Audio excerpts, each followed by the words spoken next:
Tout se passait bien au début.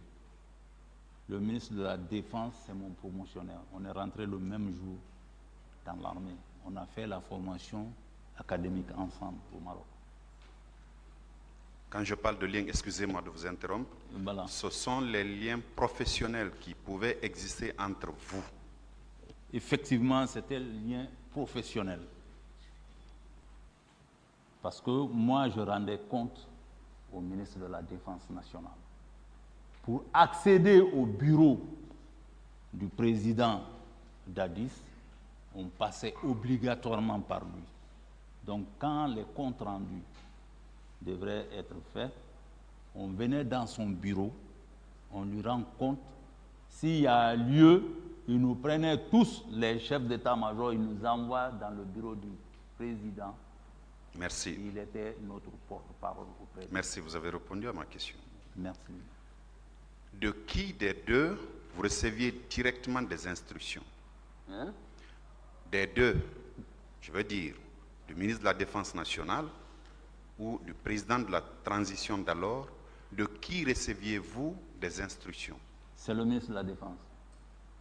Le ministre de la Défense nationale. Oui. La veille des événements du 28 septembre, les instructions que vous avez reçues de ne laisser aucun militaire dans la rue venaient du ministre de la Défense nationale ou du président de la transition? Je reviens encore là-dessus. J'ai trouvé... Juste une précision, mon général. Oui. Est-ce que ça venait du ministre de la Défense nationale ou du président de la transition? La manière dont c'est venu, c'est ce que je vais vous expliquer, s'il vous plaît. Mon général, S'il vous plaît. mon général, vous expliquez de long à large. C'est juste des précisions que je veux. Allez-y. C'était la volonté du président de la République. La volonté du président de la République. Oui, devant le ministre de la Défense. Bien. Vous avez dit tantôt que, en votre qualité de chef d'état-major général des armées, que tous les militaires relevaient de vous. Vous le confirmez? Oui. Vous le confirmez? Oui. Alors, vous avez appris ce qui s'est passé au stade du 28 septembre.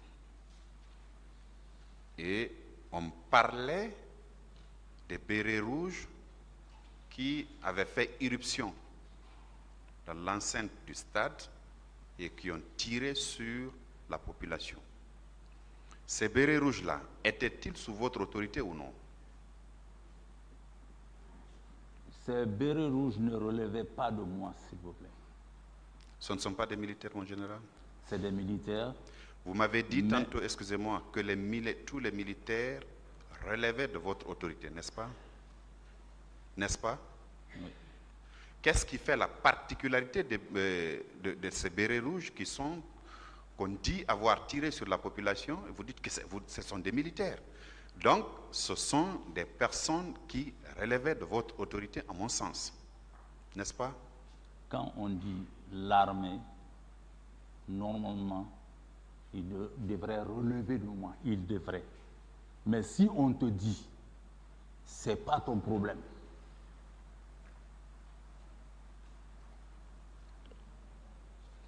Est-ce qu'il y a un statut général des forces armées en République de Guinée? Il y a un document comme ça? Est-ce qu'il y a un document comme ça? Il y a un statut. Bien. Dans ce document, est-ce qu'il y a des militaires qui peuvent échapper au contrôle du chef d'état-major général des armées? Il y a des exceptions. De ces bérets rouges qu'on dit avoir tiré sur la population, et vous dites que ce sont des militaires. Donc, ce sont des personnes qui relevaient de votre autorité, à mon sens. N'est-ce pas? Quand on dit l'armée, normalement, il devrait relever de moi. Il devrait. Mais si on te dit, c'est pas ton problème.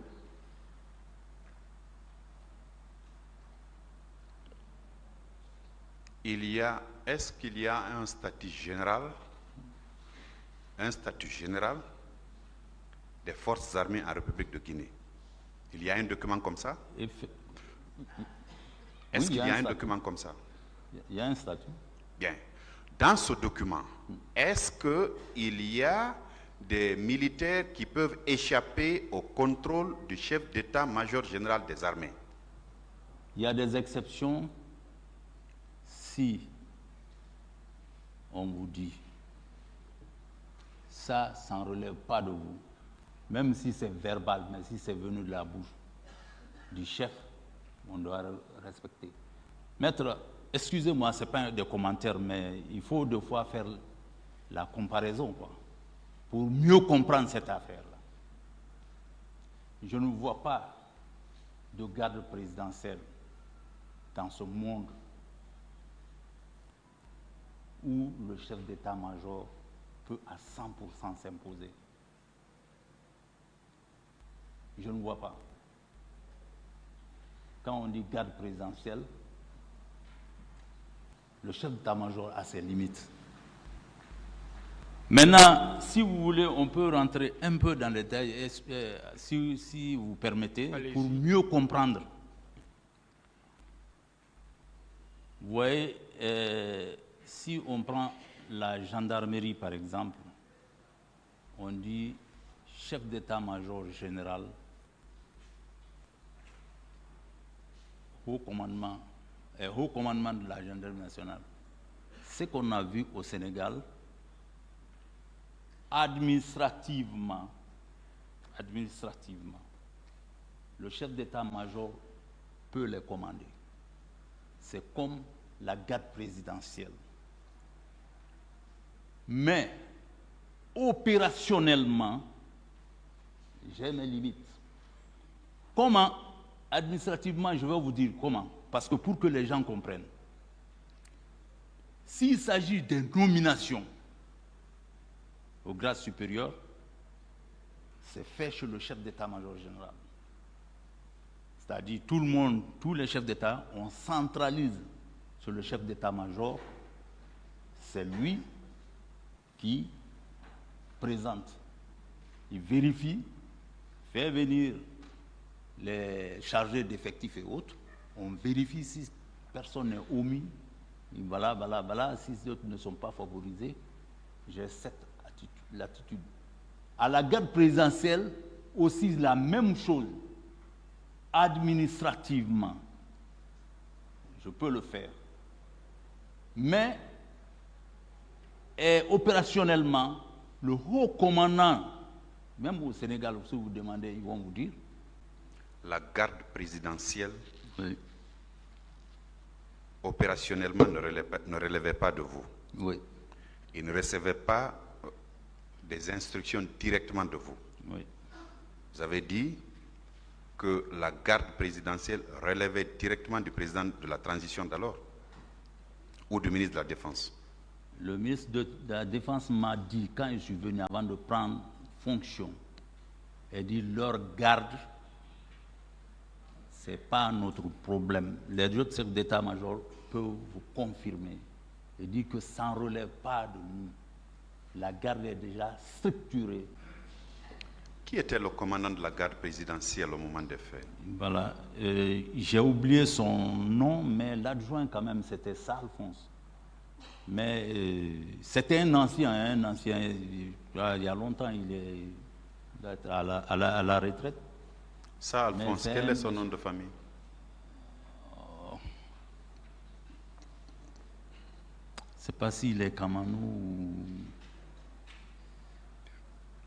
Mais c'est des choses qu'on peut savoir. Bien. Mais je crois que tous ces gens-là ont été auditionnés, si je ne me trompe pas. D'accord.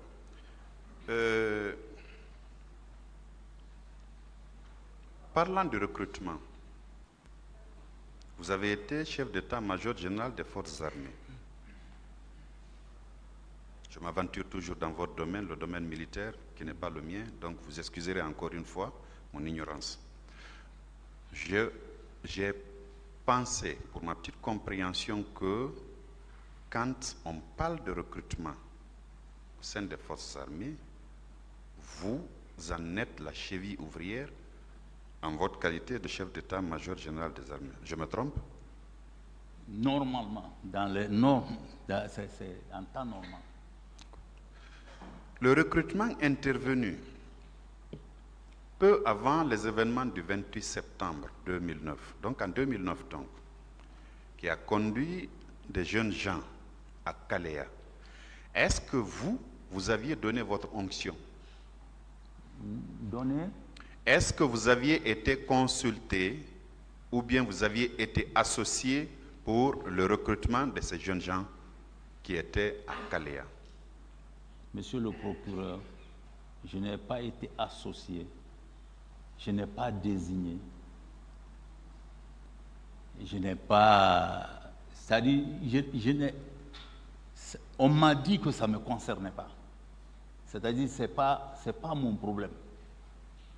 Donc, et la garde présidentielle et le recrutement à Kalea, on vous a dit que ces deux-là ne vous concernent pas, c'est ça? Pas du tout.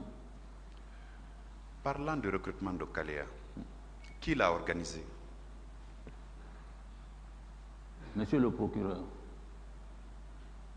j'ai dit ici, le ministre de la Défense nationale, quand le recrutement a commencé, il nous a dit clairement que c'est leur garde, que ça ne relève pas de nous. Leur garde. Oui. Lui, ministre de la Défense, et le président, je suppose. C'est comme ça qu'il m'a parlé, oui.